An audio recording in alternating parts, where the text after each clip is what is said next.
Copy that money.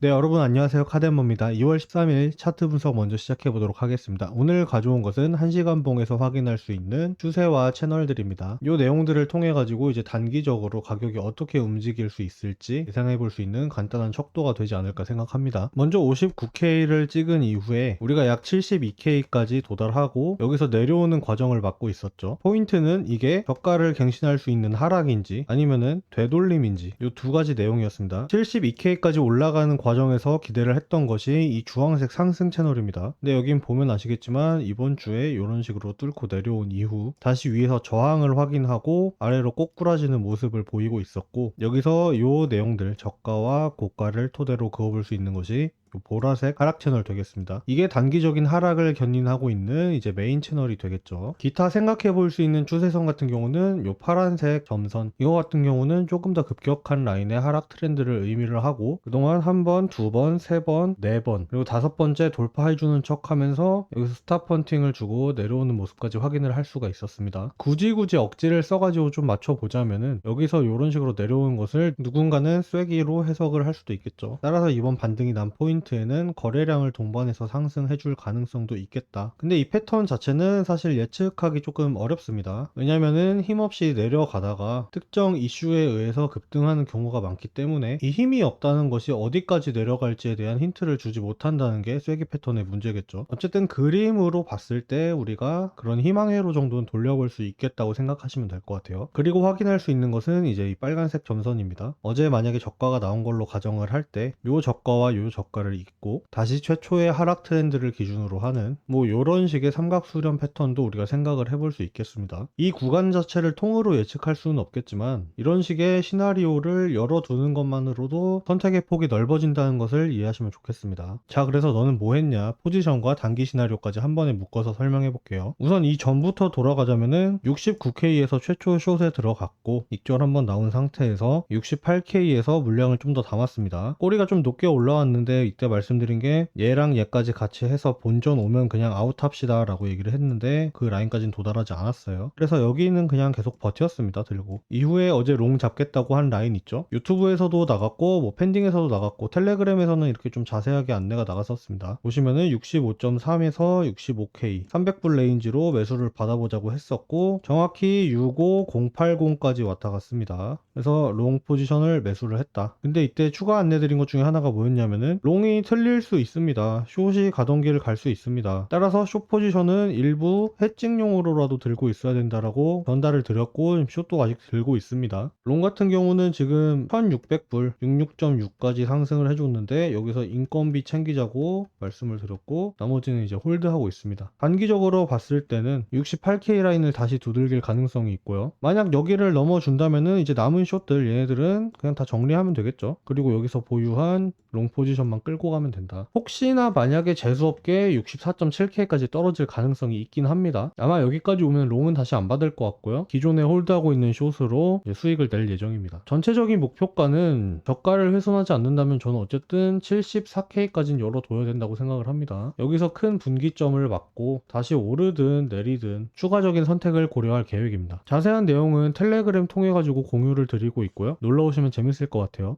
네, 오늘 준비한 내용은 이제 엘살바도르 관련된 내용입니다. 얘네가 뭐 하고 있냐? 비트코인을 최초로 법정화폐 도입을 했었죠. 뭐 기관의 수익이나 손실도 이제 재밌는 뉴스지만 어떻게 보면은 멀리서 봤을 때는 여기가 제일 꿀잼이다. 지금 비트코인이 많이 내렸잖아요. 다시금 엘살바도르에 대한 관심이 증폭되고 있습니다. 여기 같은 경우는 이렇게 공식 사이트가 있습니다. 살바도르 정부에서 관리하는 사이트인데 비트코인 총 몇 개 들고 있는지 그리고 하루에 몇 개씩 사는지 이렇게 공개를 해요. 보면은 보유량이 이렇게 계단 형식으로 올라가고 있는데 이거는 부켈레 대통령이 1일 1비트를 실천하고 있어서 그렇습니다. 하루에 한 개씩 매수. 근데 지금 정확히 평단가가 어딘지 잘 안 나오는 것 같아요. 실제로 1일 1비트라고 하긴 했는데 왕창 매수한 사례도 있고 그냥 추측하는 정도의 기사들이 떠 있는 경우를 볼 수 있었습니다. 근데 이번에 블룸버그가 뭐라 그랬냐면은 살바도르 평가금이 2025년 10월 8억 달러에서 지금 5억 달러라고 합니다. 거진 절반 가깝게 토막난 건데 10월 같은 경우가 이제 126K 갔을 때였죠. 근데 이때도 1일 1비트 업데이트 했으니까 평단가가 막 그렇게 좋지는 않을 것 같아요. 근데 최근 살바도르 얘기를 하려면은 일단 얘네들이 어떤 경제 체계를 가지고 있는지 간단하게 한번 훑어보는 작업이 필요합니다. 일단 왼쪽 같은 경우는 이제 GDP 바이 섹터고요. 여기부터 설명을 드리자면은 요 회색이 서비스입니다. 그리고 요 남색이 산업이고 요 파란색이 농업입니다. 보면은 서비스 비중이 매우 높은 것을 확인을 할 수가 있습니다. 이걸 보면 약간 의아한 분들이 계실 텐데, 왜냐면은 우리가 보통 배울 때 요즘 교과서는 모르겠지만 보통 1차는 이제 많이 없고 2차는 이제 뭐 개발도상국이라든지 이런 것들이 많이 하고 3차 산업 서비스 중심 산업은 선진국들이 많이 한다라고 배우기 때문인데, 근데 살바도르 약간 빈민국인데 왜 이렇게 3차 산업이 높지 하실 거예요. 사실 남미 국가들 대부분이 약간 이런 구조를 보이고 있긴 합니다. 여러 가지 요인이 있겠지만 가장 큰 원인 중에 하나로는 얘네들의 경제가 송금 경제라는 것에 있습니다. 살바도르의 뭐 국민들이 이제 미국 같은 데로 근로를 하러 가서 이분들이 이렇게 번 돈을 다시 살바도르에 송금하는 송금 경제 시스템을 갖추고 있기 때문에, 오른쪽에 보시면은 살바도르로 들어오는 돈들이 GDP의 20%까지를 차지하고 있는 것을 볼 수가 있습니다. 문제는 이런 거예요. 제일 쉽게 생각해가지고, 예를 들어서 아빠가 미국으로 돈 벌러 갔어. 여기서 돈이 다시 들어오면은, 살바도르로 들어오면은 이 돈은 어떻게 쓰일까요? 대체적으로는 이렇겠죠. 가계 지출에 쓰인다. 가게 뭐 통신비라든지 식비라든지 기타 서비스라든지 이런 돈들이 살바도르의 GDP에서 서비스 부분에 영향을 주고 있다고 이해를 하시면 되겠습니다. 근데 이렇게 들어오는 돈들은 뭐가 문제냐? 산업에 재투입되지 않습니다. 그날